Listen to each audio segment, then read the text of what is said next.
கிறிஸ்து சுவிசேஷ ஆலயத்திலிருந்து 5 நிமிட தியானம், தினம் ஒரு வேத வசனத்திற்கு உங்களுடைய அன்போடு கூட நான் வரவேற்கிறேன். இன்றைக்கு நாம் தியானிக்கும்படியான வேத வசனம் 85ஆம் சங்கீதம் 10ஆம் வசனம். கிருபையும் சத்தியமும் ஒன்றை ஒன்று சந்திக்கும், நீதியும் சமாதானமும் ஒன்றை ஒன்று முத்தம் செய்யும். கிருபையும் சத்தியமும் ஒன்றை ஒன்று சந்திக்கும். இது எப்படி சந்திக்கிறது என்பதை நாம் ஆராய்ந்து பார்ப்போம் என்று சொன்னால், கிருபை எப்படி வந்தது, சத்தியம் எப்படி வந்தது என்பதை குறித்து நாம் தியானிக்கலாம். யோவான் 1ஆம் அதிகாரம் 14 வசனம் சொல்லுகிறது, அந்த வார்த்தை மாம்சமாகி கிருபையினாலும் சத்தியத்தினாலும் நிறைந்தவராய் நமக்குள்ளே வாசம் பண்ணினார். அவருடைய மகிமையை கண்டோம், அது பிதாவுக்கு ஒரே பேரானவருடைய மகிமைக்கு ஏற்ற மகிமையாக இருந்தது. இயேசு கிறிஸ்துவானவர் கிருபையும் சத்தியமும் நிறைந்தவராய் இந்த பூமிக்கு வந்தார். அதனாலதான் யோவான் 1ஆம் அதிகாரம் 17ஆம் வசனம் சொல்லுகிறது, எப்படி எனில் நியாயப்பிரமாணம் மோசையின் மூலமாய் கொடுக்கப்பட்டது, கிருபையும் சத்தியமும் இயேசு கிறிஸ்துவின் மூலமாய் உண்டாயின. நியாயப்பிரமாணத்தின் மூலமாக நாம் அறிந்து கொண்டது என்னவென்று சொன்னால், நியாயப்பிரமாணத்துக்கு எதிராய் நாம் செயல்படுவோம் என்று சொன்னால், நியாயப்பிரமாணத்தை நாம் கை கொள்ளவில்லை என்று சொன்னால் நாம் செய்வது பாவம், அதற்கு எதிரான தண்டனை நமக்கு உண்டு. நியாயப்பிரமாணத்தை சரியாய் கடைபிடிக்கவில்லை என்று சொன்னால் அதற்கு உண்டான தண்டனையை கட்டாயமாய் நாம் பெற்றுக்கொள்வோம், அது நமக்கு கொடுக்கப்படும்.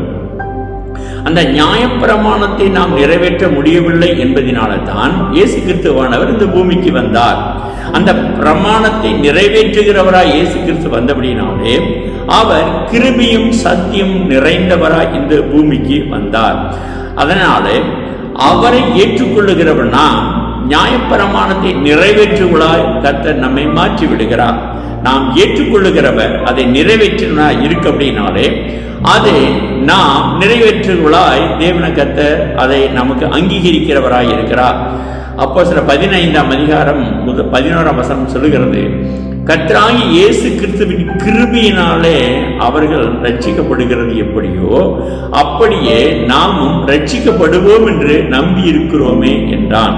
இயேசு கிறிஸ்துவானவர் அந்த ரட்சிப்பை நமக்கு தருகிறவராய் இருக்கிறார். நாம் பாவத்தை அறிக்கை செய்யும் பொழுது நமக்கு கிருபை கிடைக்கிறது.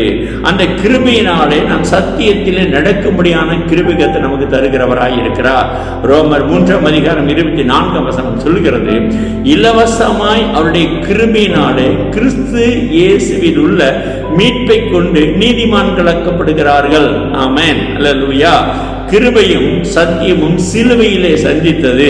அந்த சிலுவையிலே அவர் சிந்தின இரத்தத்தினாலே நமக்கு பாவம் என்ற மீட்பு உண்டாயிருக்கிறது. எபேசியர் 2ஆம் அதிகாரம் 5ஆம் வசனம் சொல்லுகிறது, அக்கிரமங்களில் மரித்தவர்களாய் இருந்த நம்மை கிறிஸ்துவுடனே கூட உயிர்ப்பித்தார், கிருபையினாலே ரட்சிக்கப்பட்டீர்கள். ஆமென், ஆமென். அப்ப இந்த கிருபை நமக்கு கூட கொடுக்கப்படுகிறது இயேசு கிறிஸ்துவின் மூலமாக. எபேசியர் 2ஆம் அதிகாரம் 6ஆம் வசனம் சொல்லுகிறது, கிறிஸ்து இயேசுவுக்குள் அவர் நம்மிடத்தில் வைத்த தயவினாலே தம்முடைய கிருபையின் மகா மேன்மையான ஐஸ்வரியத்தை வரும் காலங்களில் விளங்க செய்வதற்காக 7ஆம் வசனம் சொல்லுகிறது, கிறிஸ்து இயேசுவுக்குள் நம்மை அவரோட கூட எழுப்பி உன்னதங்களிலே அவரோடு கூட உட்காரவும் செய்தார். ஆமென். 8ஆம் வசனம் சொல்லுகிறது, கிருபையினாலே விசுவாசத்தை கொண்டு ரட்சிக்கப்பட்டீர்கள், இது உங்களால் உண்டானதல்ல, இது தேவனுடைய ஈவு. எனவே இயேசு கிறிஸ்துவானவர் நமக்கு கிருபையும் சத்தியத்தையும் கொடுத்திருக்கிறார். மல்கியா 4ஆம் அதிகாரம் 2ஆம் வசனம் சொல்லுகிறது, ஆனாலும் என் நாமத்துக்கு பயந்திருக்கிற உங்கள் மேல் நீதியின் சூரியன் உதிக்கும், அதன் செட்டைகள் கீழ் ஆரோக்கியம் இருக்கும், நீங்கள் வெளியே புறப்பட்டு போய் கொழுத்த கன்றுகளை போல வளர்வீர்கள். ஆமென், அல்லேலூயா, சோத்திரம். ஏசாயா 9ஆம் அதிகாரம் 6ஆம் வசனம் சொல்லுகிறது, நமக்கு ஒரு பாலகன் பிறந்தார், நமக்கு ஒரு குமாரன் கொடுக்கப்பட்டார், கர்த்தத்துவம் தோளின் மேல் இருக்கும், அவர் நாமம் அதிசயமானவர், ஆலோசனை கர்த்தர், வல்லமையுள்ள தேவன், நித்திய பிதா, சமாதான பிரபு எனப்படும். ஆமென். என்ன சொன்னால் நீதியும் சமாதானம் ஒன்றை ஒன்று முத்தம் செய்யும் என்பதை இந்த 85ஆம் சங்கீதம் 10ஆம் வசனத்தில் நாம் வாசிக்கிறோம். எனவே கிருபையும் சத்தியமும் ஒன்றை ஒன்று சந்திக்கக்கூடிய இயேசு கிறிஸ்துவானவர் நமக்கு கொடுக்கப்பட்டிருக்கிறார். அவர் மூலமாய் நீதியும் சமாதானமும் நம்மை நடத்துகிறதா இருக்கிறது. ஜெபிக்கலாமா? மகா இரக்கம் கிருபை எங்கள் ஜீவனுள்ள நல்ல பிதாவே, இந்த நாளிலும் கிருபையும் சத்தியத்தை குறித்தும் நீதியும் சமாதானத்தை குறித்தும் நாங்கள் பார்த்தோம். சமாதான பிரபு எங்களுடைய வாழ்க்கையிலே கிரியை செய்வீராக.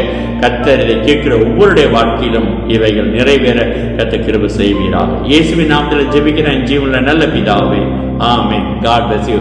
கர்த்தர் உங்களை ஆசீர்வதிப்பாராக. ஆமென்.